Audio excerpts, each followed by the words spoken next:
I am C. Jama Adams, Chairperson of Africana Studies, and the facilitator of the coordinating team for Bridging the Divide. Bridging the Divide is a year-long series of discussions, plays, seminars, workshops that we've been doing to explore the relationship between the police and the community, and to, more equally important, suggest ways in which perhaps it can be bridged, made better than it is. You don't have to, just have to read the newspapers and see this is quite a challenge. So this is yet another event in that series where we're going to have a discussion on the book One Righteous Man by Arthur Brown, who's to my left here. But before we get into that, we're going to ask the president, who, being the president, is very, very busy, to make a few remarks, and he'll have to step up. President Travis. Thank you very much. So first, the apology, then the welcome, then some observations. The apology is, if you know how our budget cycle works, we're moving up to April 1st, and the news I got earlier, about an hour ago, is that the budget is being finalized in Albany, so I have to be close to my phone and computer to sort of see what's happening, so that I can share that news with you. We're hopeful that the proposed reduction in state support, $485 million, is no longer on the table. That would be a bit of good news. More importantly, beyond that, we're hopeful that there'll be some money set aside for settlement of our collective bargaining outstanding contracts. That would be very good news. Then even better news would be some additional investment in the university, as was proposed by the Assembly bill, but not the Senate. So there's a lot of very fine-tuned issues to be worked out here, and it's just happens to be breaking as we speak. So I'm going to disappear, which is unfortunate because I'd much rather be here with you. So the Bridging the Divide initiative is one of our contributions to a big discussion underway in our city and across the country rather, on issues of race and policing and law enforcement in Black and brown communities, and how is this playing out in present day real time. And a number of individuals in the room, and I'm looking at Dolores, who's devoted a good part of her professional life to thinking about these issues, and hard to imagine an issue more important to our city than that big question. It's not a new question, however, and that's the purpose of today's talk, is to bring some history into the present day by taking a closer look at an individual, Samuel Battle, who was the first African-American police officer in the NYPD. So our home police department, our home city, has this wonderful history that has, until now, really been not hidden, but certainly hasn't been elevated in the way that it has now been through the book that is the topic of today's discussion. So I just want to point out that Arthur Brown, who has a long journalistic history in New York City with the Daily News, but is now the biographer of Samuel Battle. He is not the first biographer, so if you have an appreciation of African American history, particularly in our city, you'll understand that his first biographer is none other than Langston Hughes. So part of the story that Art told me when we first started talking about this idea of his coming to John Jay is the story of his discovery of and his use of that original biography, incomplete biography. But if you look through the photographs in this book, you'll see that Samuel Battle was in many ways very closely connected to the sort of the, I don't want to say the sort of the elite, but sort of the present Black leadership and city leadership of our city and indeed our country. So this is not just a police officer. This is somebody who is really very closely connected with African American history. So we're delighted to be here with Art Brown, who's the biographer, the second biographer of Samuel Battle, and I'm glad it's being taped, so I hope to get to watch what you're about to say to everybody. It'll take another time when I can do that, but we welcome you to John Jay, and thanks for making this happen, and thanks for the phone call. It's good to have you here. So thanks.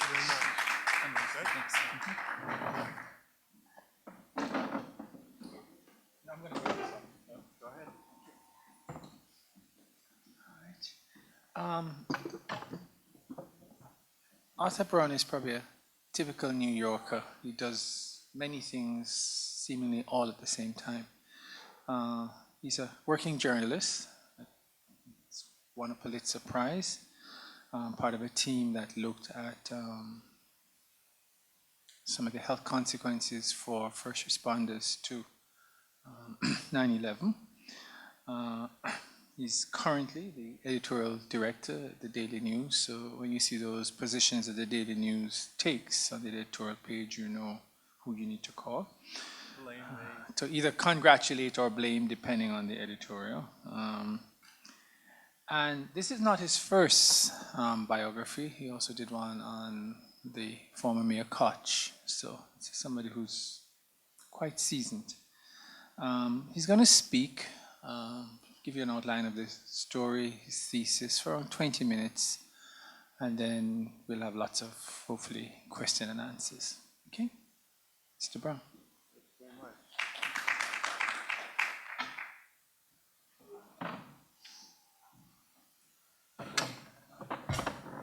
Well, thank you for having me. The Bridging the Divide program, as you well know, is aimed at reimagining police-community relations, including relations between the police, minorities, including, of course, African Americans. To that end, understanding the past, understanding the deep roots of today's tensions may be helpful. And perhaps the life story of Samuel Jesse Battle can be of particular assistance. In my view, Battle was a great man and a great African American. He was also a great man and a great African American whose life was erased from history. Erased from history just as white society cast into oblivion the life stories of so many other African Americans. Samuel Battle was the son of former slaves. He was born in 1883 in New Bern, North Carolina. He was 16.5 pounds at birth. And he would later say, as a result, I guess I've always wanted to be large, and I have been large. In fact, later in life, his size, 6'2", 240 pounds, would be crucial to his success as a police officer. Samuel Battle's father was a brick mason who had bought freedom. His father was also a minister in the African Methodist Episcopal Zion Church, and he instilled Christianity deeply in his son. As much as Battle relied on his physical power, he would draw even more strength from his faith. And so I found it fitting to draw the title of one righteous man from Psalm 106. Blessed are they who observe justice, who do righteousness at all times. With only an 8th grade education, Battle became New York City's first African-American cop in 1911, first black sergeant in 1926, first black lieutenant in 1935, and in 1941, New York City's first black parole commissioner, filling a seat that had been held by Lou Gehrig. But those milestones are but the skeleton of his story. Battle engaged throughout his life with major African-American artists, writers, athletes, professionals, politicians, clergy, and gangsters. So his personal saga enabled me, I hope, to illuminate the important events of New York City African-American history from 1900 to 1950, with African Americans in the foreground, not in the background, and not on the sidelines. Meanwhile, because Battle had such an active career, because he intersected so fully with politics and society, becoming an aide to Mayor LaGuardia and friend of First Lady Eleanor Roosevelt, Battle's life story also brings to life, decade by decade, the divides that gave birth to those of today, while also giving us yardsticks by which to measure progress. Now, how do I know the intimate things that I know about Samuel Battle? How do I know about the amazing cast of characters he met in life and about his terrible trials, and great forgotten triumphs? I know because Samuel Battle wanted his story told. So he hired Langston Hughes, the genius poet of the Harlem Renaissance, to write his biography. And Langston Hughes did that. Together, Battle and Hughes produced an 80,000-word manuscript. Publishers rejected it out of hand. Why? Remember the question, why? The manuscript produced by Sam Battle and Langston Hughes gathered dust for 6 decades until it was my great good fortune to discover its existence. What made Sam Battle successful? First, he never knew slavery. Born into the first post-slavery generation, he felt freer to be a boy, not a boy. He insisted on being treated with dignity in all circumstances, even as a young man. I'll illustrate with an episode from Battle's young teen years as rendered by Hughes in Battle's own words. I passed the home of a prominent white family, the Bryans. On the sidewalk, one of the Bryan boys was playing marbles with others, so I stopped. I was about sure that I could beat any of them, and I said, I'd like to shoot marbles. I can beat any of you playing, I'll bet. I stooped down to play, and they said to me, now, in the book, they used the actual language which I will not use here. We don't want no here, Mr. Bryan's son said that. As he did, I slapped him with my right hand on the side of the face. The boy screamed because I had a powerful hand. I was a big, strong, husky fellow. His mother ran out. His mother said, what is your name, boy? We'll have you arrested. I said, my name is John Brown, and I walked away. And Sam Battle knew who John Brown was. It did not take them long to discover that it was Tom Battle's son who had wanted to fight young Bryan. Since my father was well known to the white people of the town, the warrant was promptly withdrawn. Instead, we went to Bryan's back door. Young Bryan still bore the marks of my hand. When my father saw the youngster's face and learned what I had done, I had struck a white boy. My father offered to let Mr. Bryan or his son whip me. Before either of them could answer, I said to my father, I will die first. I will let you whip me, but not anyone else on earth. No one said a word, so I repeated, you can whip me, but nobody else. Seeing that I meant what I said, my father whipped me. I was flogged severely there in the yard. This the white family accepted as satisfactory. I took my father's punishment and did not shed a tear. Nothing in the world could have made me cry. Sam Battle struck out for New York as a young man at the age of 16 on his own at the opening of the 20th century. Well before the start of the Great Migration, he headed north because he felt that the North offered greater opportunity. His travels eventually brought him to New York City, where opportunities for African Americans were extremely limited. And tensions between an all-white police force and black New Yorkers were pronounced. In fact, police violence against African Americans was endemic and wildly brutal. On a hot August night in 1900, a 20-year-old black woman named Mae Enoch was waiting for her boyfriend, who was in a saloon at 41st Street and 8th Avenue. There were prostitutes in the area. Enoch was a woman. Enoch was a woman standing on a corner. Enoch was a black woman standing on a corner. Without any reported activity, such as greeting passing men that might have indicated that Enoch might be a prostitute, a cop grabbed her. Clear racial profiling. Next, the cop is in plain clothes. Assuming that Enoch was being assaulted, her boyfriend rushed to her aid. In a struggle, the boyfriend fatally stabbed the cop. In the last 20 years of our lifetime, there have been several fatal encounters when plainclothes cops have not been recognized by cops. Back then, anger among police exploded a few days later in widespread attacks by white civilians and police on African Americans. Gangs pulled blacks from streetcars to pummel them. A man threw a clothesline over a lamppost for a lynching. cops cheered the white marauders. Several days later, in an editorial, the New York Times saw, quote, no signs that the citizens of African descent is distrusted or disliked, adding, quote, he is generally well treated in public and accorded his legal rights without resentment. His crude melodies and childlike antics are more than tolerated in the music halls of the best class. The Board of Police Commissioners assigned a committee to investigate.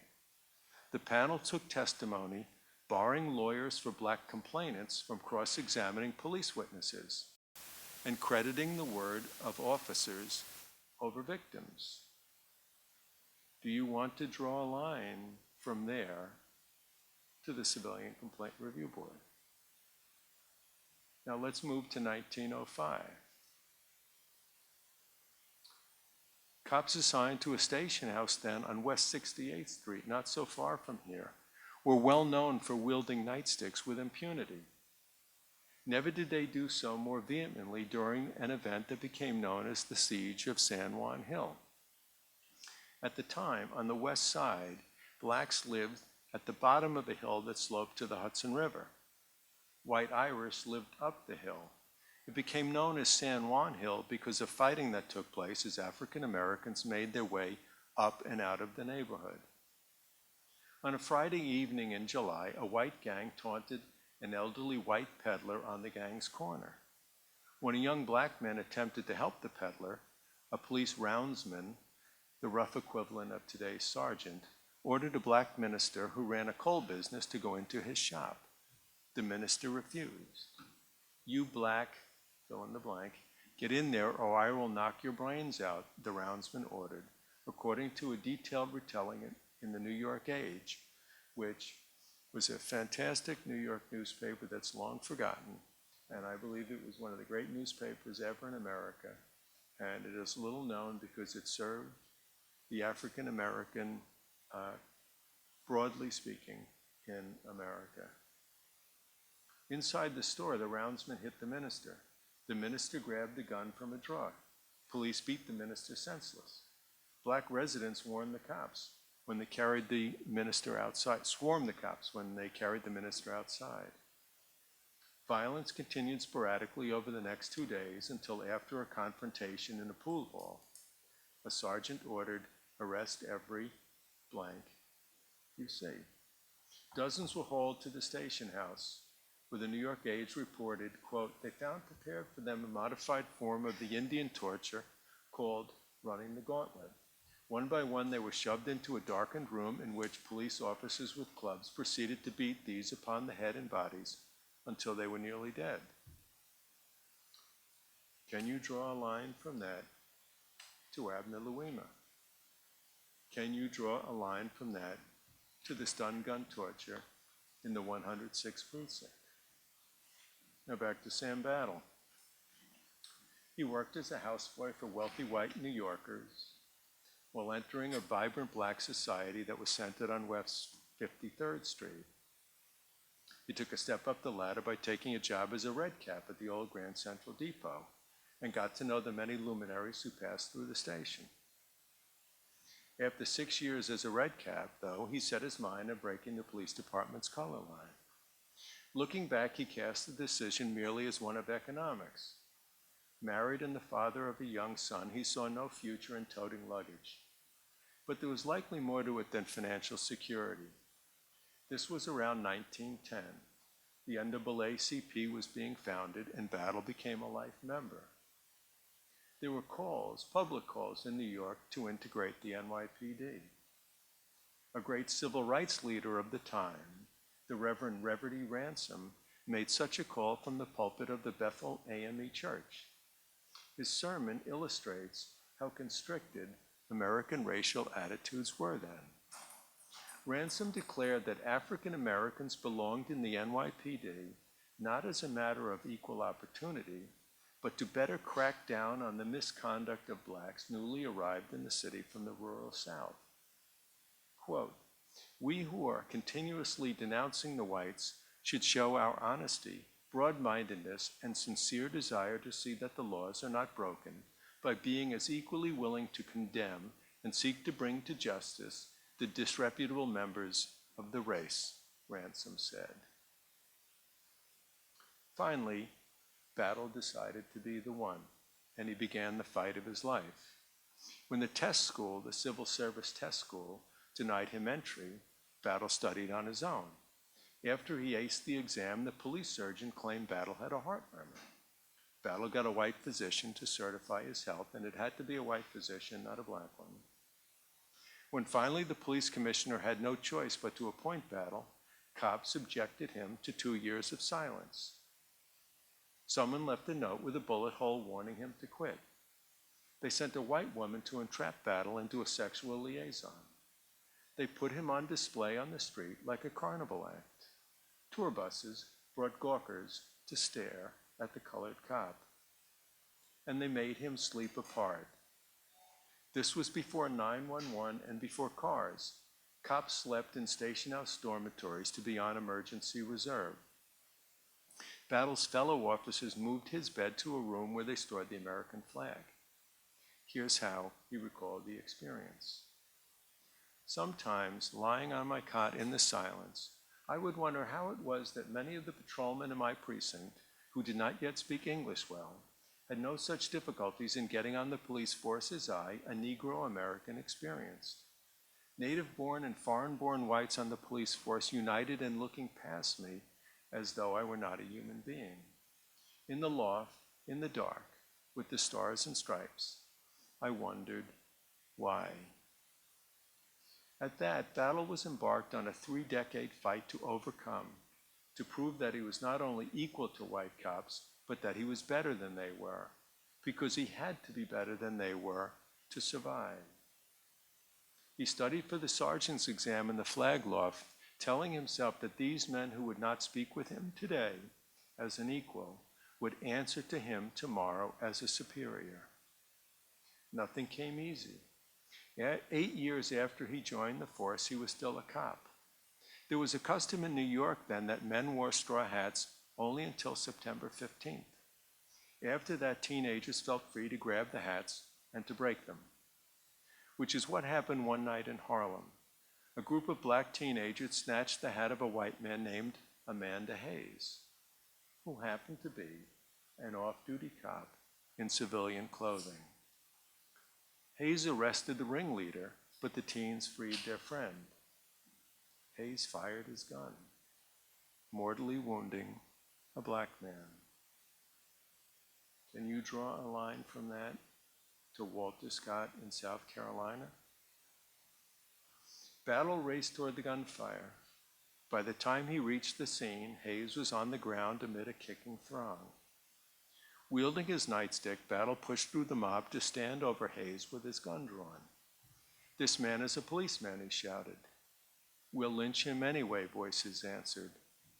People flocked to the street on hearing that a white cop had killed a black man. Police reserves poured from the station house. They found Battle standing his ground as Hayes' protector. Reinforcements sealed the area. They all heard the story. The black cop had saved the white cop from rioting blacks. Finally, Battle won the gratitude of the department's white rank and file. A test preparation course for the sergeant's exam was getting underway. The class voted unanimously to grant Battle entry, for the first time conceding that a black man, but this black man, was fit to command whites. Soon, he plunged into the swirling corruption of the Roaring Twenties and was banished to Canarsie by a corrupt police commissioner. He built a mutually beneficial, if sometimes cynical, relationship with Fiorello LaGuardia, who held Battle up to black New Yorkers as a personification of mayoral good faith, while Battle took full advantage of his position as an African-American symbol. Never was he more useful to LaGuardia than during black rioting in 1935 and 1943. What set off that rioting in 1935? The Depression had hit Harlem very hard. White-owned stores on 125th Street refused to hire African Americans. There was a false report that police had murdered a black teenager. But there were also ingrained frictions between police and community.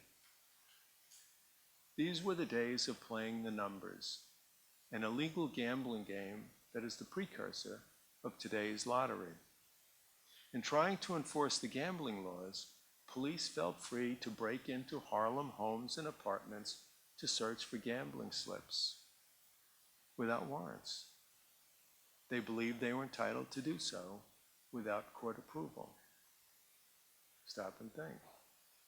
Excessive enforcement of a law against a victimless crime targeted heavily against African Americans. Do you draw a line from that to marijuana? Stop and think again. Wholesale intrusions on the liberty of African Americans. Do you draw a line from that to stop and frisk? Back to Battle's story. He thrilled to the rise of Harlem during the Renaissance and watched the evolution of a ghetto in the devastation of the Depression. He made sensational arrests and headed the NYPD's first SWAT team. He guided an equally tough and smart protege through an even tougher fight to integrate the fire department. He mentored young Sugar Ray Robinson.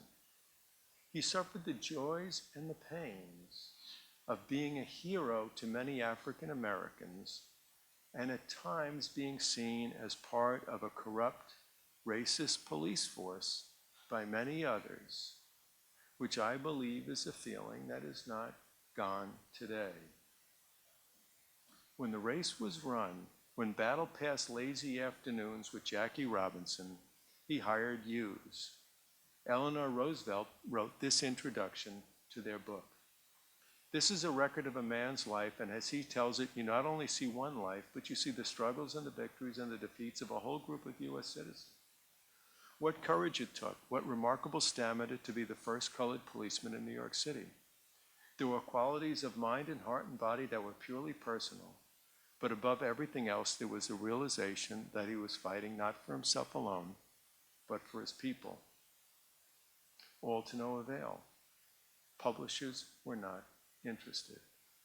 Again, the question why? Remember it. 6 years later, Samuel Battle fell ill with leukemia.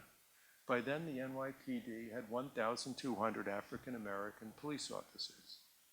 He summoned to his bedside 5 nephews.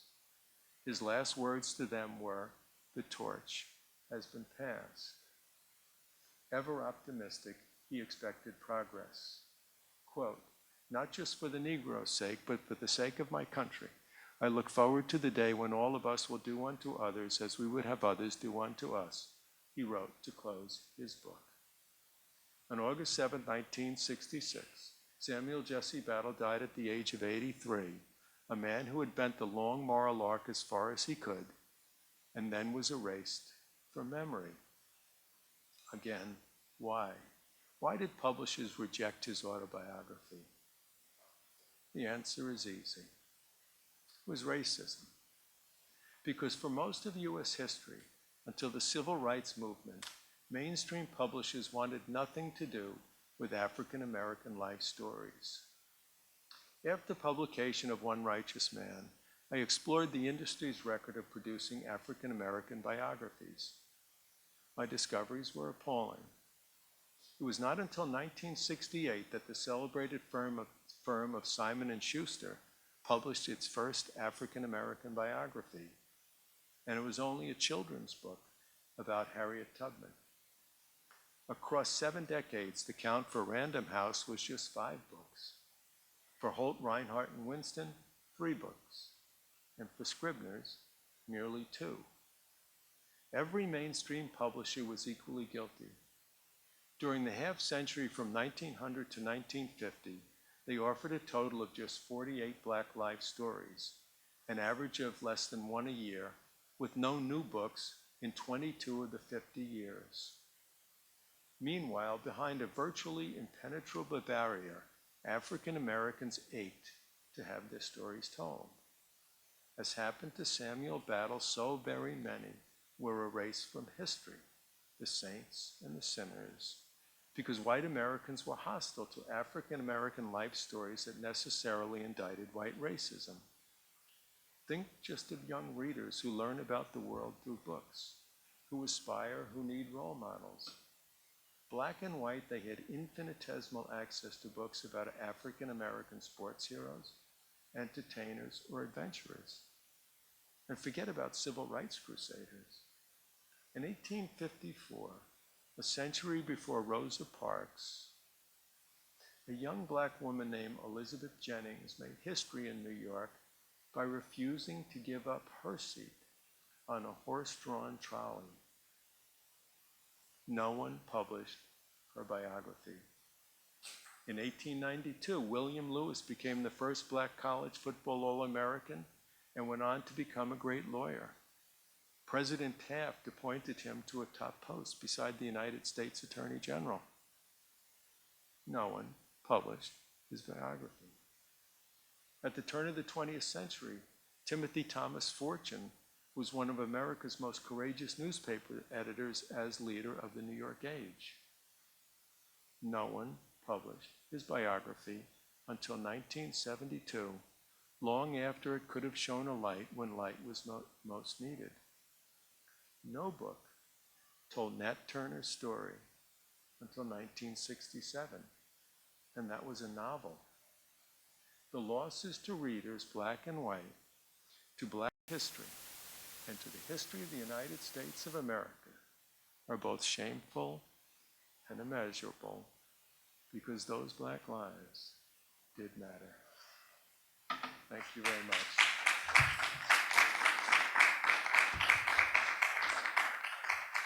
Should I sit? You should sit there. Maybe you should sit there.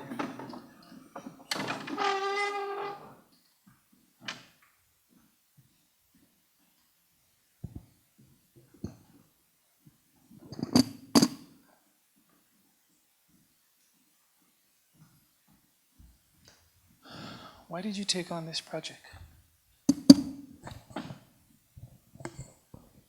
So you've heard I worked at the Daily News. I've worked there essentially all my life. I had covered New York City issues. I'd covered the New York City Police Department. I'd covered conflicts between the police department and the black community. I'd covered the first black police commissioner, Ben Ward. I'd covered police brutality hearings.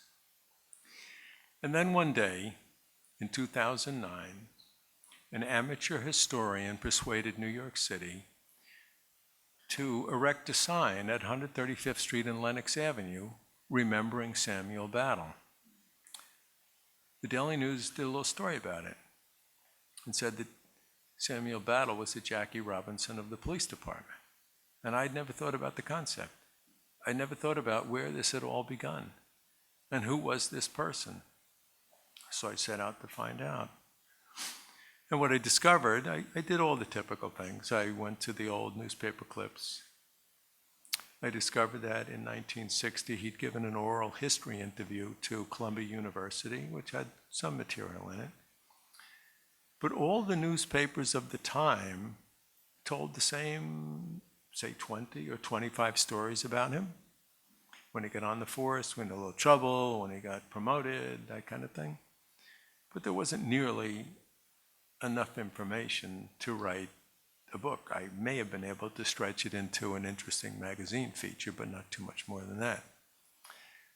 And then as a last, it's always the reporter's last phone call that turns out to be the most important. I was about to give up, and I called the police department and asked for the list of people who had showed up at the ceremony. And they told me that his grandson had been there. So I found him. He lived in California. He had grown up with Sam Battle until he was about 10 years old.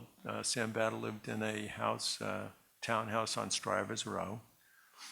And his name is Tony Chereau. He grew up idolizing his grandfather. He lived with him in the big townhouse till he was about 10. So he had little boy memories. But in the course of the conversation, he said to me, well, did you know that my grandfather hired Langston Hughes? And he had the manuscript, which took my breath away. So we developed a relationship. He entrusted me with it. I also discovered that there was a second copy of it in Langston Hughes' papers at Yale University. So after that, I acquired the rights from both the estate and from the Battle family to appropriate some of the material. Now, what was different for me and for Langston Hughes and Sam Battle was one of the big things was time. When they attempted to do the book, they were in the moment. And let's forget about the racism part of it for a second. But for anyone to do a biography, a memoir, sometimes you're so close to the events that you really can't see them clearly. And you write in shorthand and you expect that people are going to understand what it's about. And it may be hard for you, unless you're a very introspective person, to develop a themed biography. So the work that they produced is not a particularly compelling read. A good editor could have fixed it, but it's not a particularly compelling read. For me, it became an invaluable roadmap because incidents and people that they might refer to in a sentence from a distance of 65 years later, and knowing how the story has come out to this point, and knowing what took place after Battle died, knowing about the civil rights movement, knowing about all the change that took place, it enabled me to have that much more distance that I could look at it from above and try to put all of the events in his life. And as we said, he's so engaged with everything. He's like Zelig. He's like the guy Zelig in the movie. He's everywhere. He's Forrest Gump. He's the Forrest Gump of the police department because, you know, if there's a riot, he's there. If there's a political event, he's there. If there's depression and there's roaring 20s, he's there. If there's a gangster, he's there. He's all over the place with these things. So it gave me, because he was so active, it gave me the ability, I hope, to use him as the vehicle to bring together the entire life and have the perspective that neither one of them could ever reasonably be expected to have had. What else you got? The book is testimony to the multiplicity of ways in which a person of color has to live their life. So there's one very touching, moving part of the book where he goes to, I think it was the Harper's Ferry, to pay homage. Yeah, no, he goes up to Lake George. He goes up to Lake Placid. Yeah. And then, so you have that where he's paying homage to these... To John Brown. John Brown, who was, executed for fighting. And he's buried. It's where he's buried. And then a couple of pages later, he's in Harlem stopping riots that, from my perspective, were justified. You had situations, for example, where the stores were all owned by whites, and they only had white staff. They didn't have black staff, and people got upset about that, and they had protests and all that. So I'm wondering about your thoughts on how he managed this tension of being both fiercely black and at the same time, to some degree, upholding a racist order. Okay, so there's a number of forces, I believe, at work here.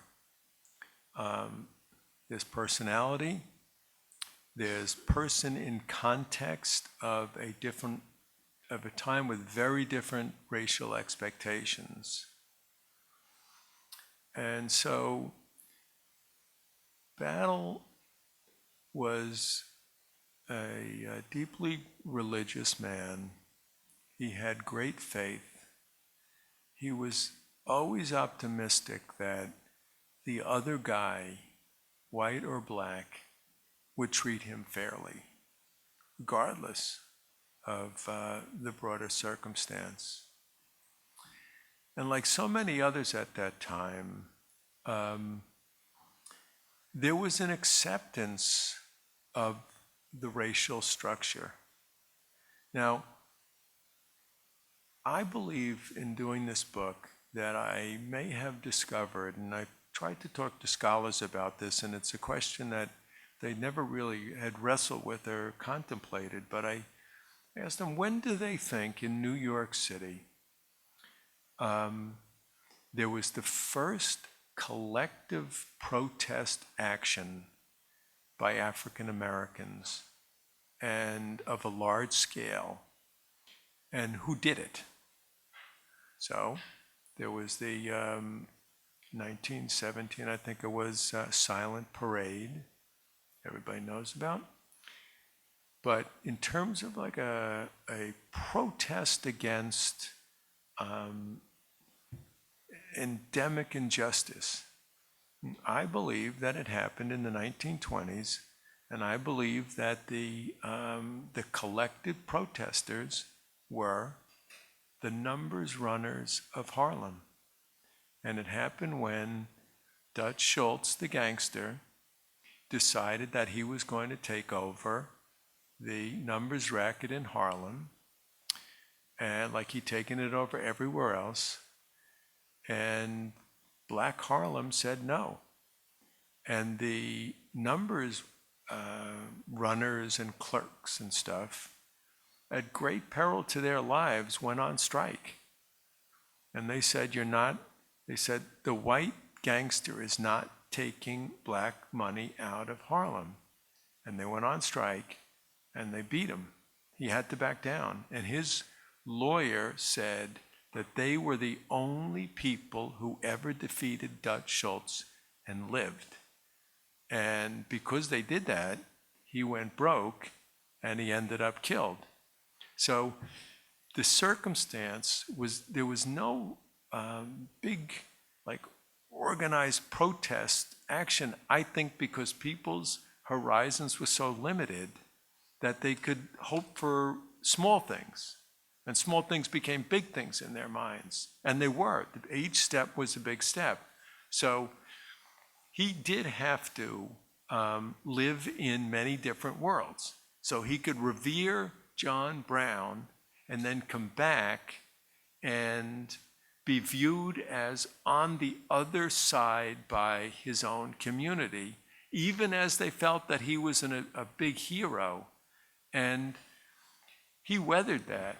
Now, he developed a relationship, as I said, with Fiorello LaGuardia, and I think it was a cynical relationship because LaGuardia would constantly hold him up as saying, look, listen, we got black cops, look at this guy here. You know, he's a lieutenant. See, look at him. And when the 1935 riot happened, and they decided that at the request of black leaders, they forced LaGuardia to impanel a commission into the conditions in Harlem that created the riot, that led to it. They had very, very distinguished African American scholars and leaders took part in this commission. And they wrote a great report, and it's of enormous historic significance. Part of what happened was that there were public hearings in Harlem.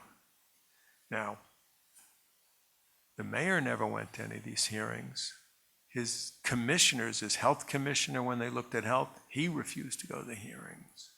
When they looked at the police department, the police commissioner refused to go to the hearings, right? Who did the police department send to represent them at the hearing? Samuel Battle is 1 week into being a lieutenant. It's 1 week after he's promoted to being lieutenant.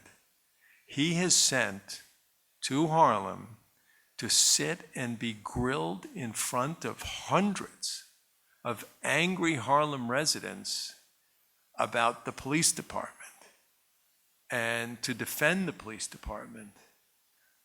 And he did it. He never explained why he did it, but I firmly believe by that time he understood that if I'm going to get further, In the beginning, he played no political games.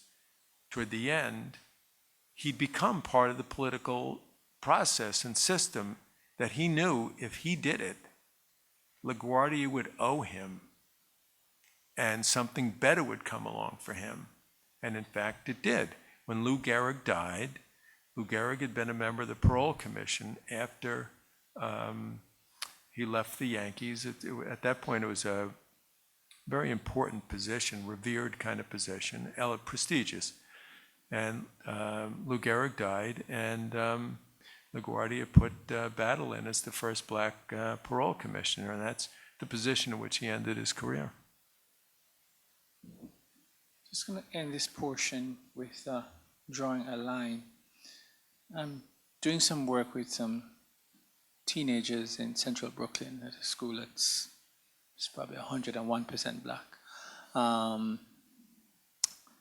And talking to them about their goals, and you hear things like cosmetologist, electrician.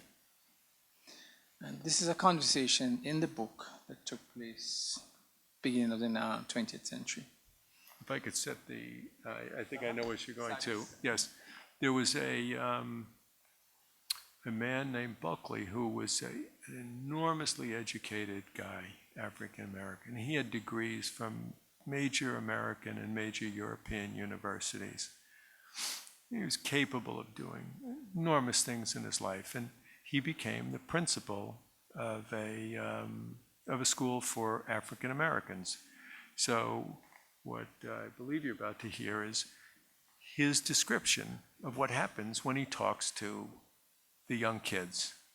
And correct me, the Tenderloin district is like down the road. The Tenderloin district was on the west side, essentially below 42nd Street. It's called the Tenderloin district. So African Americans, they migrated north in Manhattan. So early on, they were in the slums by City Hall.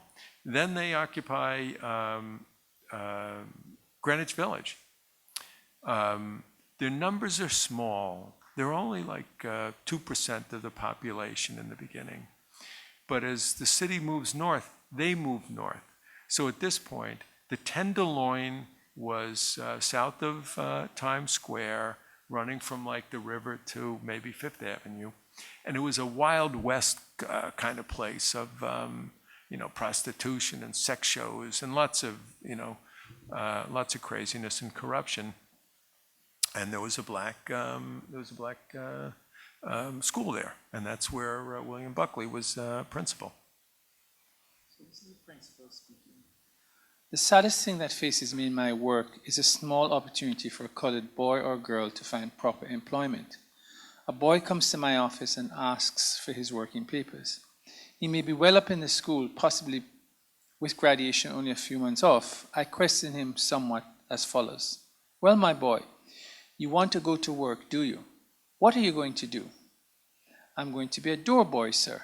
Well, you will get $2.50 or $3 a week, but after a while that will not be enough. What then? After a moment pause, he replies, I should like to be an office boy. Well, what next? A moment silence, and he says, I would try to get a position as a bellboy. Well, then, what next? A rather contemplative mood, and then, I should like to climb the position of head bell boy. He has now arrived at the top. Further than this, he sees no hope. He must face the bald fact that he must enter business as a boy and wind up as a boy. One of the many cherished memories I have of the United States was before I came to the United States. I don't know how many of you remember a movie called Watsacks.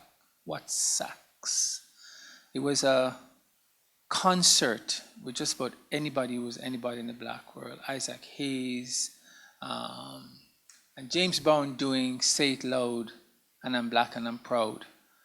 And many persons of Africana heritage will tell you this, that one of the ways you became in touch with your blackness as somebody living outside of the States was seeing African Americans on television doing things that you didn't know were possible.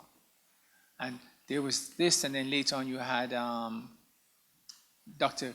Reverend Jesse Jackson saying, I am somebody. So these threads, they continue. So I'm here in Brooklyn now in 2016, working with these kids and saying, I think you can go farther than being a cosmetologist. I think you can go farther than being an electrician. Not that those people don't earn good money, but the horizons are so narrow. Okay. So now we're going to take questions, comments from our dear